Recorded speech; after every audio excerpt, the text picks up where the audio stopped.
Welcome back to the Accedo Playback Podcast, the podcast discussing industry news, trends, and tech advancements in the streaming and OTT industry.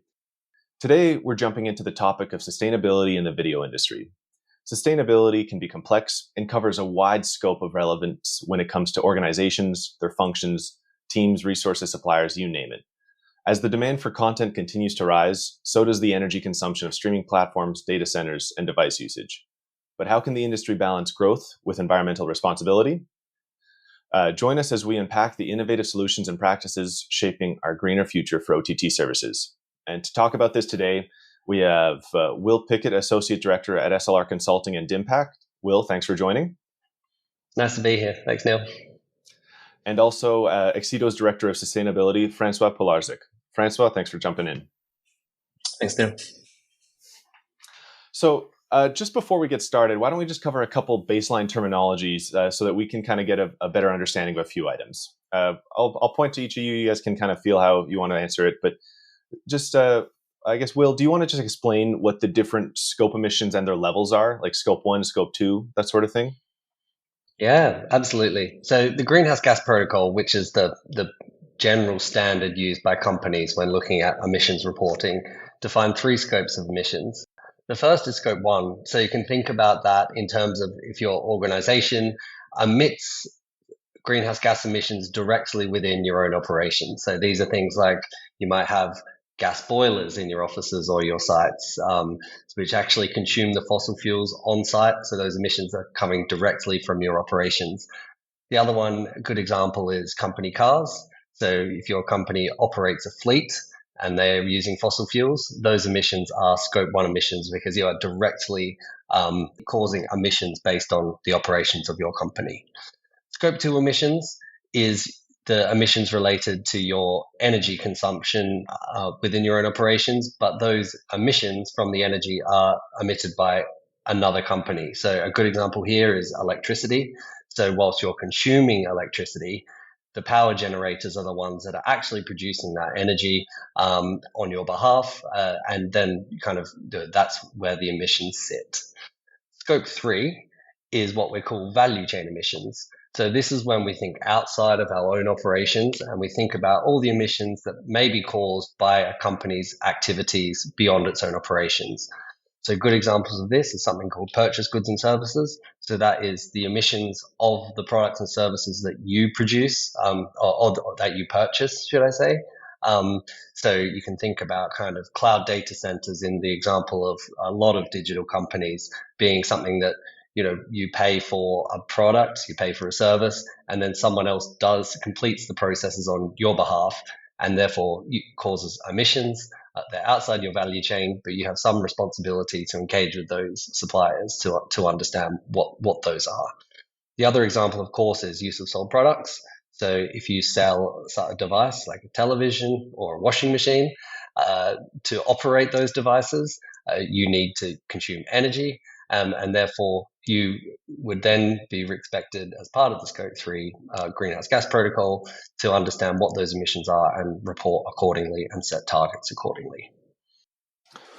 So, François, in the focus of media and entertainment and OTT, it sounds like more Scope 2 and potentially a little bit of Scope 3 is where most of the priority would be?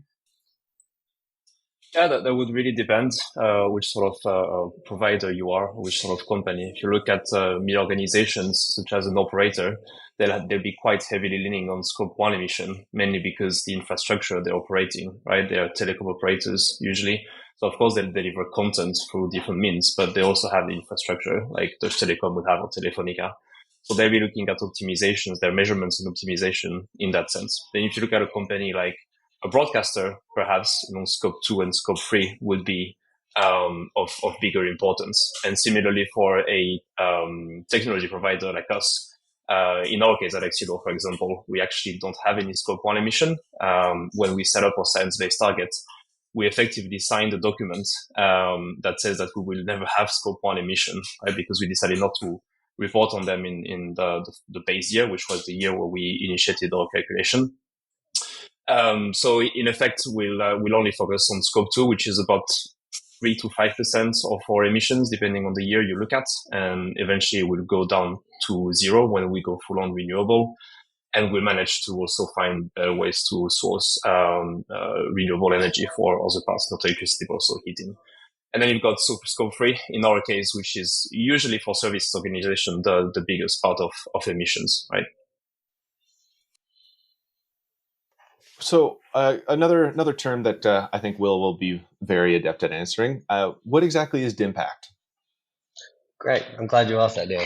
So DIMPACT is a collaborative project with leading media and entertainment companies looking at how to understand and reduce the emissions from serving digital media and entertainment products via the internet.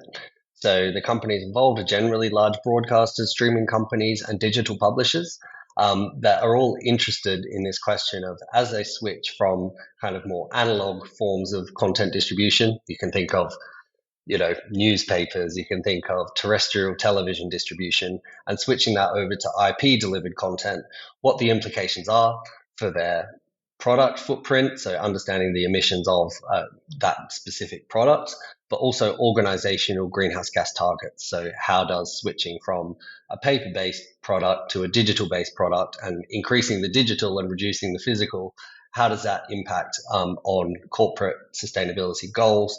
And what can be done on the digital side to actually help companies to reduce those emissions over time.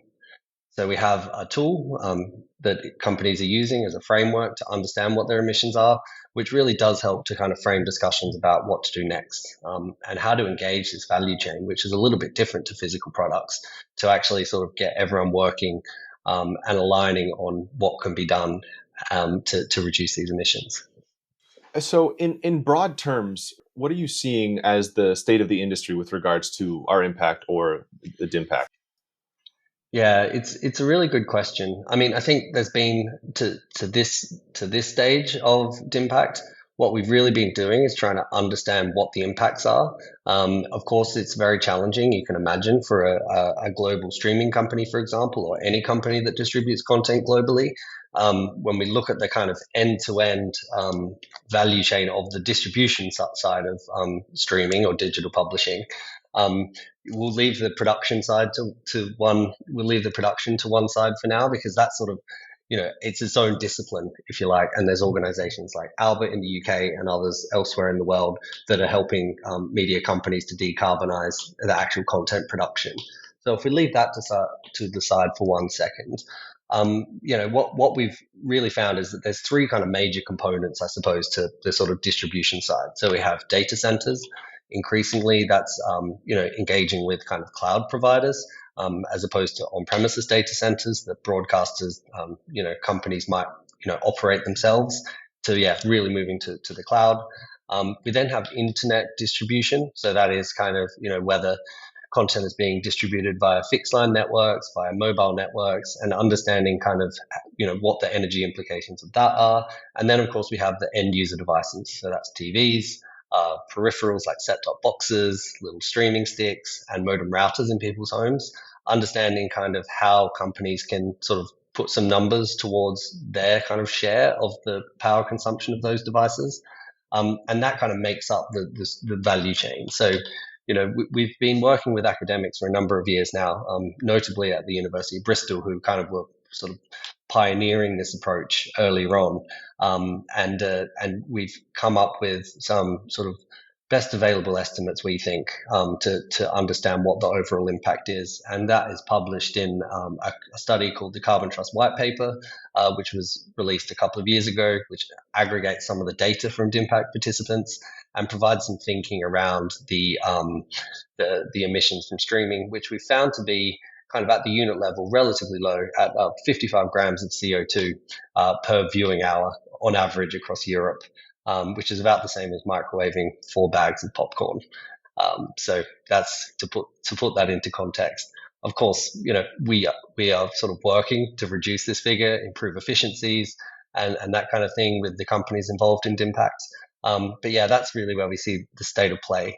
I think, what's also important to understand is, of course, this is a kind of not just a sort of a media tech provider kind of challenge. It sort of cuts across a number of different sectors, if you like. So, internet service providers, end user device manufacturers, as well as cloud providers, as well as the companies that are serving this content on their apps and on their websites. So it's sort of, that's kind of where we see the state of play being, really.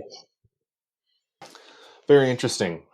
Another, I guess, relevant topic to sustainability with regards to the overall ecosystem, where you talk about OEMs involved as well as content providers and the whole end life cycle, is the ECOFLOW project. So it's something that's caught my eye for sustainability in the industry.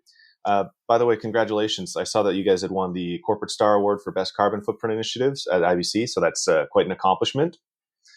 But Francois, do you want to explain what ECOFLOW is and how this collaboration kind of came about? Yeah, sure.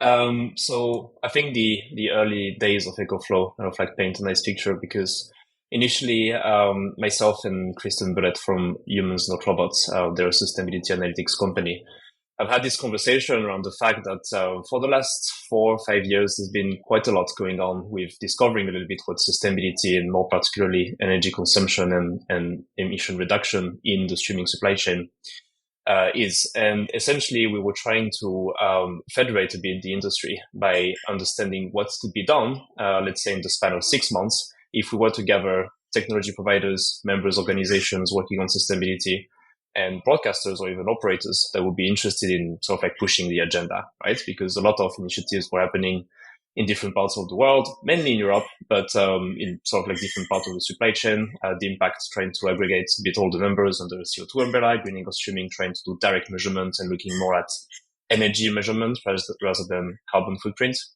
And then you have Accedo working on the front end, and then H&R working on the analytics, right? So a lot of different initiatives. And the idea really was to, as I said, federate a bit the industry. So we got a group together initially with H&R, Humans Not Robots. And the idea was to be able to measure everything, provide some sort of impact if possible, and to educate the industry. And we quickly realized that in the span of, let's say, 5 months, that would have been extremely difficult, because this is what we've been trying to do for 4 or 5 years. So we were facing a massive scope, and essentially because we were part of an accelerator program from IBC, we were kind of constrained in terms of time and resources in a way as well, because we were only able to spend 5-6 months on the project, right? So we had to review a little bit the project. But essentially through these 3 areas, which were measurements, so we measured 2 things. We measured some part of the supply chain that were easily accessible and where we knew there could be an impact based on previous research. And that included CDN, data centers, and encoders. So we got data for the month of June this year from BBC, RTL, and ITV, which were compiled into the H&R platform, as well as the DIMPACT tool, to provide some sort of understanding of where were the emission hotspots as well as energy consumption hotspots. So although we couldn't do direct energy measurements, we could have some sort of idea of where those hotspots were, right? And then on second phase of the project, we also looked at end user devices. Again, as Will mentioned, end user devices are probably the area where there is the biggest energy consumption per stream. So that's what we looked at. And on top of that, it's quite easy to measure energy consumption on those devices, because you just have to plug a power meter on them, right? So that's easily doable in a lab, although not easily doable on a more scaled basis. So we managed to do that, did a measurement on some features that we came up with, some features that we knew could have an impact on certain type of devices, such as OLED devices. So we looked at things like bitrate, HDR, brightness of the screen, turning off the screen entirely, which is some sort of like audio mode, where you don't really need to look at the TV when you're doing the dishes or cooking and it's just playing in the background. And that proved to show some savings on OLED TVs, for instance. So we looked at the entirety of the supply chain with the features we have from the members we have. And we also got some really good feedback from the IET, who was a member, Greening or Streaming. So it's very engineered, focused sort of stakeholders that were with us in the group and keeping us on our toes to make sure that we don't say anything stupid at the end of it. And that's ECOFLOW in a nutshell. And we do have a website compiling all the sort of like results and data and information. It's ecoflow.tv, very easy to access. So I recommend anyone who's listening to come and take a look at sort of like the results we came up with. Very cool. So it's kind of a, I guess, a collaboration across the industry to really see how we can make impacts in each sector to really make a difference on the whole sustainability of video in general. Will, was there any other insights that you wanted to share about EcoFlow or anything that you thought about? Yeah, I mean, I think the really cool thing about EcoFlow was the testing that was done on end user devices. I'll echo Francois's point that what we're finding in our models is that, end user devices are a key kind of hotspot of this streaming value chain. And really trying to understand and the experimentation and things that happen within the greening streaming of the EcoFlow project were really kind of insightful. Having access to the Fraunhofer lab and some of the work that they've done to really understand, well, what can really be done by a streaming app provider versus kind of what is sort of the parameters that are set by the TV that any given user has chosen to purchase. So, what we noticed was that certain panel technologies, such as OLED, there is some ability for kind of based on the content, really based on the content, what kind of savings you might be able to achieve. Others are less responsive to the content, and whilst we probably don't want to go into the nitty gritty kind of why that is the case, there is there's a really interesting paper written by the EcoFlow team on the EcoFlow website about end user devices, which really kind of, I think, is a really good contribution to our understanding of kind of what can be done. So that to me was one of the real highlights, and it's quite impressive work. Yeah, and I think just to add on what Will is saying regarding the end user interface, I think the fact that we could collaborate with champions, so we got direct access to product team at the BBC, at the ITV, as well as the EBU members. So this it's your organization across Europe and worldwide that covers some broadcasting teams. And the fact that we could, engage in discussions about energy consumption on devices without having the OEMs, the manufacturers present, was already a really good step forward. We know that in the second phase, this is sort of like the missing link. So we'll be keen to get more feedback from them. But the fact that we could collaborate with those broadcasters, these design teams on something that they haven't really thought about before and advance it to a point that, again, it's been never been done before, and potentially get those integrated in the future. I think this was a really good achievement for us. So you talked about the second phase. What's next for EcoFlow? I can probably take this one on. I think everyone is quite exhausted after those 6 months, meeting 4, 5, 6 hours per week, trying to deliver this huge scope we've done. I think, as I've mentioned, when it comes to end user devices, getting more involvement from device manufacturers, because essentially what we've been trying to do with EcoFlow and the demo app that we've built for IVC is a lot of hacking, right? Hacking around the fact that we don't really control. There's no communication between a front-end application and sort of like the eco setting that the manufacturers is doing, right? So a bit of an overlap, like double counting the work or doubling the work for nothing. And when it comes to the responsibility of reducing those emissions, it also sits kind of like it's really in their control as well. For the broadcaster, it's something that they can influence, but this is not something that they can control, right? So I think pushing the agenda there with the OEMs will be quite paramount. Because we try to cover such a big scope and answer so many questions initially, perhaps we want to focus with 1 or 2 broadcasters at the maximum and really trying to get more granular data, right? Maybe doing more direct measurements and focus on one particular aspect rather than more. Actually, the team is about to meet again sometime this month to discuss sort of like the next steps. Yeah, I would add that what EcoFlow did quite well was kind of understand kind of the whole landscape, and there's a great map that's being produced by the Accedo designers that's had input across a lot of the EcoFlow participants, that kind of shows this is what we mean when we talk about streaming and the impacts. These are kind of the key players in each of the different segments. And here's where we see kind of potential scope for improvement. And then kind of zoomed in on the end user devices, as Francois said, because, you can just plug power meters in. The rest of the data along that value chain is kind of corporate sustainability data that requires engagement with those suppliers. and industry players to understand how they're getting that information, how they're allocating. And I think that this is a really interesting part about this whole streaming value chain, is that you kind of, a lot of the services are shared. You can think about the internet. So there's lots of different companies and lots of different users using the internet.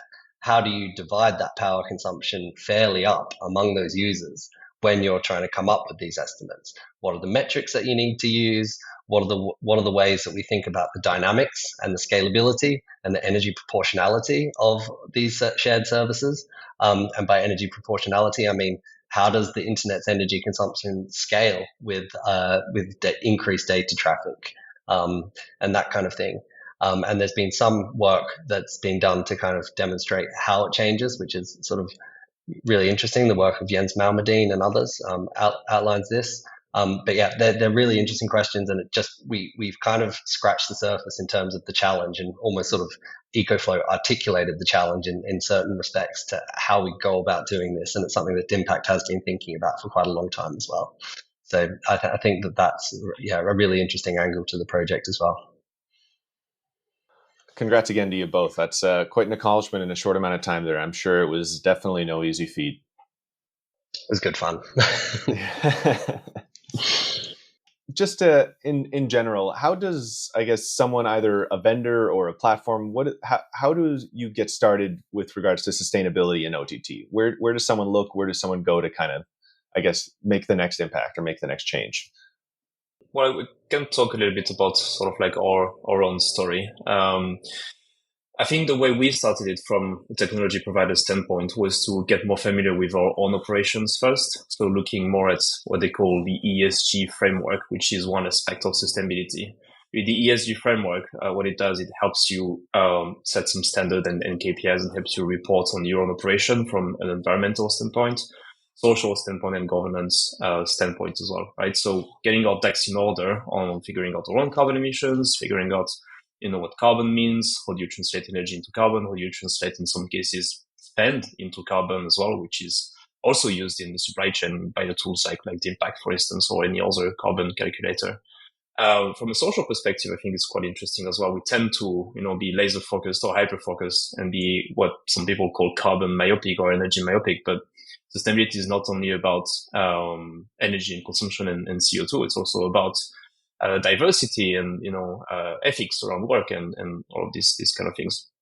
So we've looked at that as well, and for the governance lens, we've been trying to report on things, right? Because not only one thing of researching where you are, but holding yourself accountable for the targets you set and the progress you want to do. This is quite important, right? So we're going through this painful exercise every year of releasing an impact report, which also used to be called sustainability report in our case. And this is really important because time flies, right? You launch a project, you work on ECOFLOW, you work on your own carbon calculation, and 6 months pass, it's already time to do it all over again and to see where you are. So quite important to report on things, but also, holding yourself accountable and being able to explain what has gone wrong and why you're not progressing and so on, right? Because especially when it comes to environments, you have some key deadlines around 2030 and 2050, and we've got some pretty big progress to make. So that's my first recommendation. Then when it comes to sort of like the supply chain, portfolios and sustainable products, my recommendation is for companies to surround themselves with other like-minded companies, companies that will be able to provide more data when it comes to energy used on their behalf or CO2 emissions emitted on their behalf, because only through collaboration through the supply chain we'll be able to make any progress, right? Any kind of sustainability approach, I think, it really should also be led by stakeholder dialogue. So it's really about kind of getting the right people in the room, sort of internally. So making sure that this has kind of sponsorship from people that are influential within the business, whatever that means for your business, whether that's kind of board level, movers and shakers within the company, that kind of thing. But then also having a think about who your stakeholders are.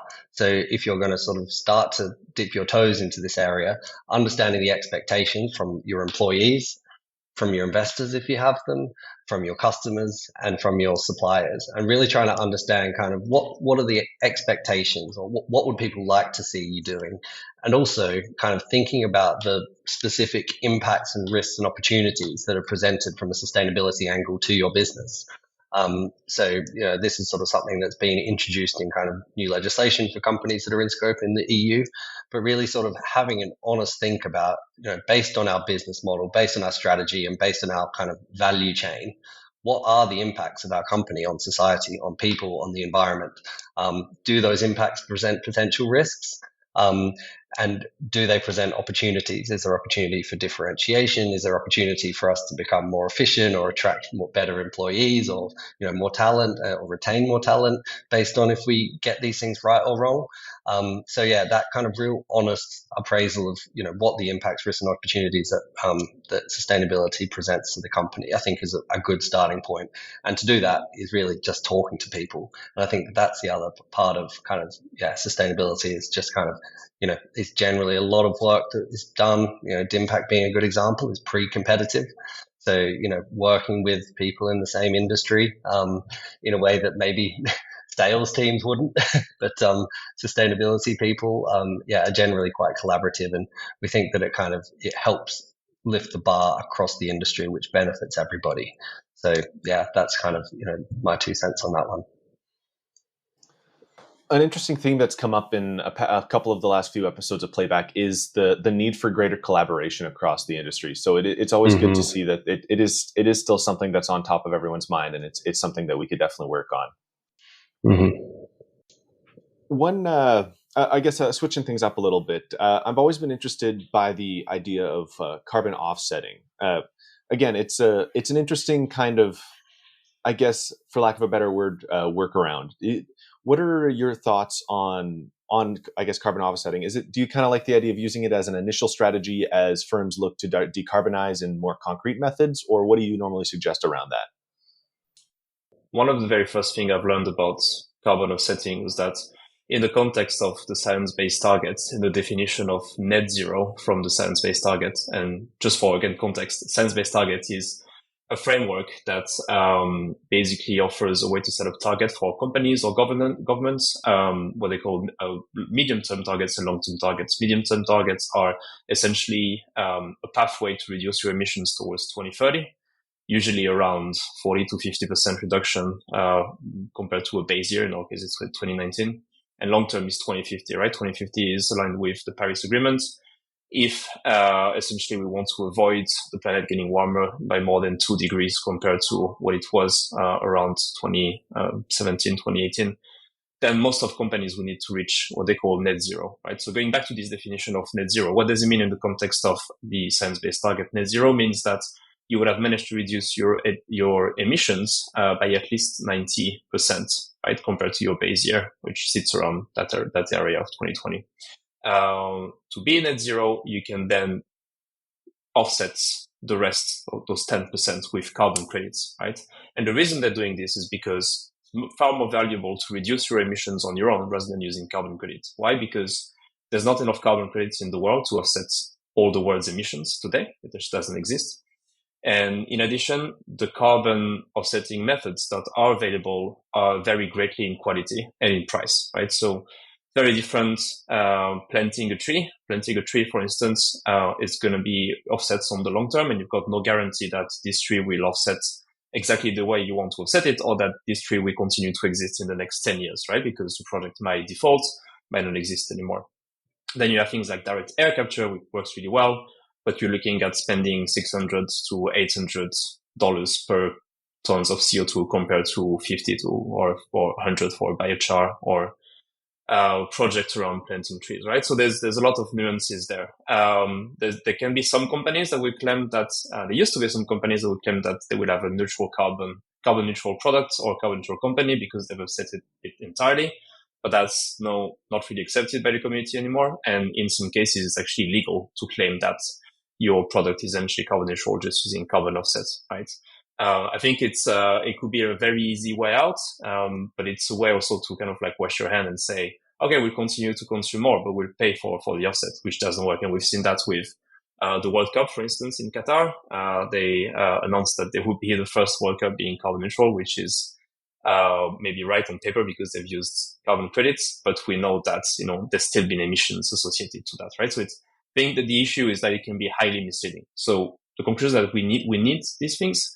we need the carbon credits. We actually started invested from an Accedo perspective last year into carbon projects. And I think it's important that companies start to invest in those, because we can't all be arriving in 2048 and 2049 and say, okay, we've all reduced by 90% and it's time to purchase, a gigantic amount of carbon emission. We need to invest in those projects so we can get better prices eventually on direct air capture, the technology gets better, and so on and so forth. Yeah, I think that a lot of the controversy around offsets is this sort of and or dichotomy. So, people seem to think that offsetting is kind of a license to pollute. On its own, offsetting is a good thing. So if you think about purchasing credits to protect natural habitats and to reduce deforestation, these activities are needed to achieve net zero. We need to halt deforestation as quickly as possible. So if carbon credits are contributing to that halting of deforestation, then that is a good thing. The one concern that a lot of people have, and I think I would count myself as one of these, is that companies may use offsets as a way to decrease their focus on decarbonizing their own operations. So, what we can't let offsetting do is kind of say, okay, we don't need to worry about our own emissions because we're offsetting them. It's not kind of an and or kind of thing. It should complement a robust decarbonization strategy of your own operations, because companies feel that that's what's needed to achieve net zero.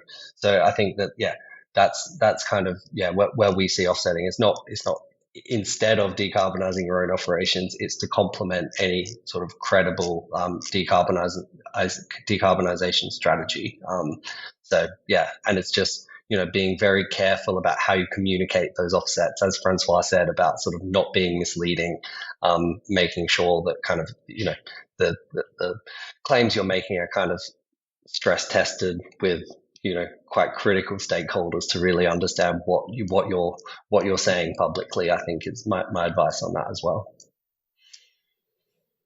Perhaps another double-edged sword with regards to sustainability in the industry is AI.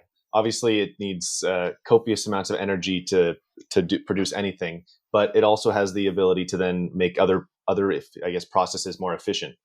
I'll let either one of you answer this, depending on who feels more adept at it. But essentially, just what are you noticing when it comes to AI? Do you obviously have there? I know it's kind of newer in the industry, so there might not be as much when it comes to measurement. But have you noticed that the pros and the cons kind of even out, or what are you seeing? I really think it's too early to say. It is, as you say, it's a double-edged sword. But this double-edged sword existed before AI kind of dominated the conversation. The ICT sector, which streaming kind of relies upon to deliver their products and services, has always been seen as having, I think in one report by, I believe it was UN, it was called a wild card. So it has the potential to support decarbonization across other industries. You think about sort of logistics efficiencies that are delivered by kind of route optimization. You think about sort of agriculture and the efficiencies that kind of, improved efficiency of fertilizer use and things that are enabled by the ICT sector. There is quite a lot of promise. But then, of course, we also have to keep a laser focus on the kind of decarbonization of ICT itself within its own realm. So I don't think it's a new question, but it's just another way of thinking about it. I think it's too early to say, the industry needs to develop kind of a bank of evidence to sort of show how AI is improving efficiency. And we also need better models. And, we've seen a lot of thinking going into this by organizations like the Green Software Foundation, thinking about how to measure the impacts of AI, which is also very important. And I think companies do need that useful framework to sort of evaluate the benefits and impacts of kind of any use of AI. And it's something that, DIMPACT is thinking about as well. So it's probably too early to say whether AI is paying for itself from an emissions perspective. But we do expect kind of to sort of see energy consumption, become more of a focus when it comes to AI. Yeah, I mean, maybe to add to that, I mean, I did hear some sort of like stats and data around AI energy consumption whilst at ABC. It's starting slowly to make its way through the sustainability forums and conversation. And one of them that really struck my mind is that by 2040, we'll need about 4 more power plants, nuclear power plants, to power all the needs of AI, right? Which maybe doesn't sound like a lot in the grand scheme of things. I hope this will not turn away our attention from the energy needs from data centers as well, which another stat said that right now it's about 3% of global CO2 emission, and it's moving towards 14% towards 2040, which is a massive increase. And whether you count AI in that, I'm not sure. Maybe moving away from the energy consumption, there's also maybe a more philosophical question is around ethics around AI, right? I mean, from a personal use, I see AI is prominent in my work now, in my personal life, and I have kids, and I'm thinking, what is going to be their life in the future, right? And not only using video services, but AI in general, right? I find it extremely scary that you don't really need your brain anymore to go through life in general. I mean, I grew up, without internet pretty much and without Google Maps and all of that. And we have, a brain attached to our hand through ChatGPT, and you can talk to it, it can do anything for you, it can replace every single thing. So again, not only thinking about video delivery, but what will it mean in the future? That's pretty scary as well. And so from an ethics perspective, this is something that I'll be working on from an Accedo perspective as well, because I think it's quite important, and being able to advise a little bit on that and having a responsible use of that AI will be quite important. Yeah, environmental impacts is only sort of one pillar of any good responsible AI policy or strategy for a company, I think. Yeah. So I think you can conclude that really the winners here in the future will be who controls the energy, because you'll need a crazy amount of energy for that. And then who sort of like, you still control your own brain as well, in terms of, can I still achieve those things without having to resource to using an AI, right? That would be the right question. And you might call me old school for that. I will probably sound old school in 20 or 30 years when I tell my children that. But yeah, I'll try to remember this. Critical thinking is always needed. I think that that goes without saying. Getting close to wrapping up here, gents. I just want to ask you both one more question here each. If you guys can either pick which one. I just want, basically, if you guys wouldn't mind just providing, what are 1 or 2 tips or tricks that I guess companies could just implement now to become more sustainable? And then same thing, but what are 1 or 2 tips or tricks that someone at home could do with regards to media, right? What are just something easy, doesn't have to be big, but just what are things that you could do right now that would make small changes? If one of you wants to take the corporate one and one of you wants to take the at home, that's fine as well. I'll let you choose, Will. Yeah, I can pick up the second one. So, I mean, in terms of media consumption in the home at a personal level, what we're finding is that there are far bigger opportunities for you to reduce your personal carbon footprint outside of the realm of media. So, we know that things like, improving the efficiency of your home, whatever that means for the geography that you're in, so things like simple tips and tricks like draft excluders is something, thinking about kind of, reducing your meat consumption, thinking about driving less and taking public transport more, cycling to work. These kinds of interventions we see as kind of, far more impactful. But when we're thinking about media consumption, one of the things that you can do is just make sure that you're using your devices less.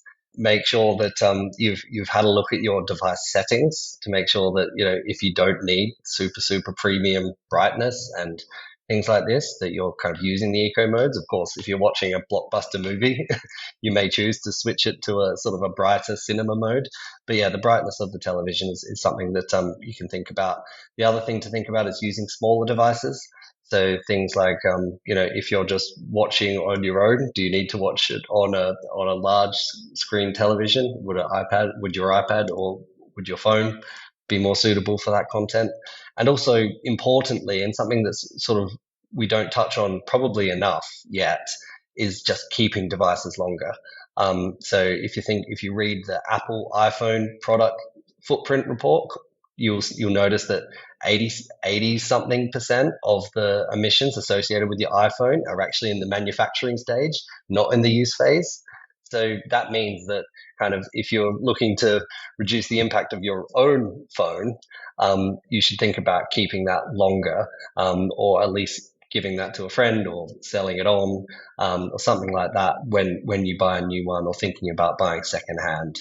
Because that's sort of another way that you can reduce the impacts. It's really kind of around sort of what you do with your devices, I think, which device you choose to use, how long you keep a device in use for, and how, increasing that rate in which you switch devices, I think is a key one there. Yeah, I suppose from a more corporate standpoint, we touched upon that a little bit prior. But my recommendation is not to reinvent the wheel. There's a lot of frameworks that are available out there.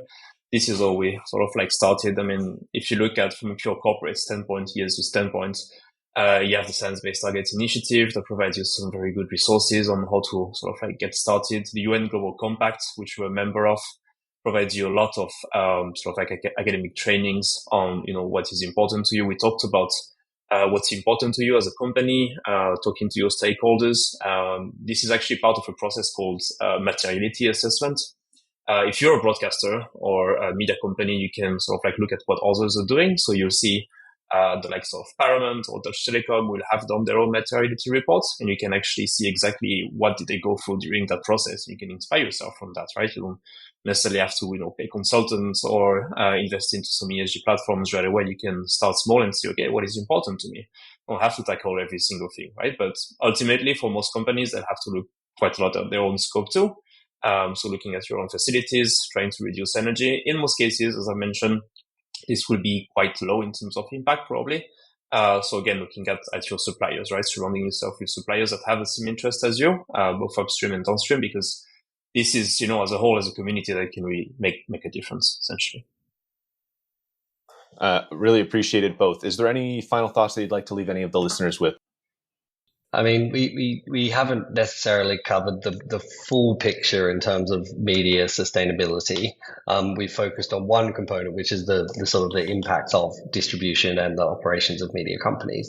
I think, what we see a lot of broadcasters and streaming companies focus on as well is two other areas. One is kind of looking at kind of decarbonizing the production of content. So, there's lots of innovations going on there. You can see collaborations between Disney and Netflix, for example, on how to sort of decarbonize remote shoots. So, fuel switching of diesel generators and things like this, really cool stuff.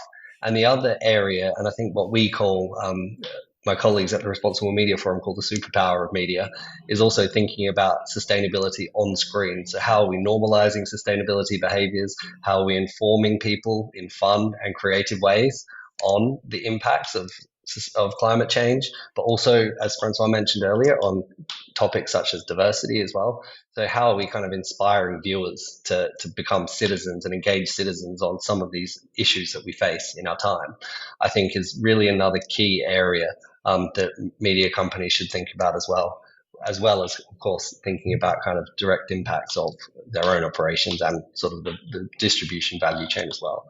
There's lots to think about if you're head of sustainability at a media company, but it's all really interesting, really rich, exciting stuff. So that's my parting thoughts.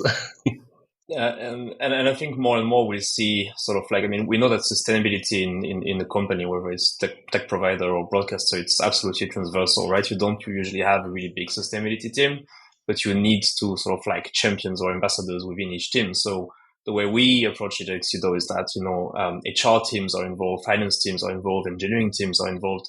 It's quite important to see it, see how sustainability can become a KPI in everything you do, right? And we'll mention production. We've touched upon the supply chain today. Nowadays, streaming companies are moving more and more to AVOD models. So the question around advertising is also coming into play, right? And something we thought about in terms of what about the fact that we're pushing people to consume more, right? You might want to be more sustainable, but if you show more and more advertising, people are consuming more, right? It might not be a good thing either. So every single thing, I think we need to be approached through the lens of sustainability. And there's this whole argument around the fact that potentially looking at things through the sustainability lens might provide you way bigger returns than looking at it from a performance or or revenue standpoint, right? So this whole argument, I think, having sustainability as a KPI, having this mindset through each team would be very beneficial. And I think that's why I envision kind of like the future for this topic.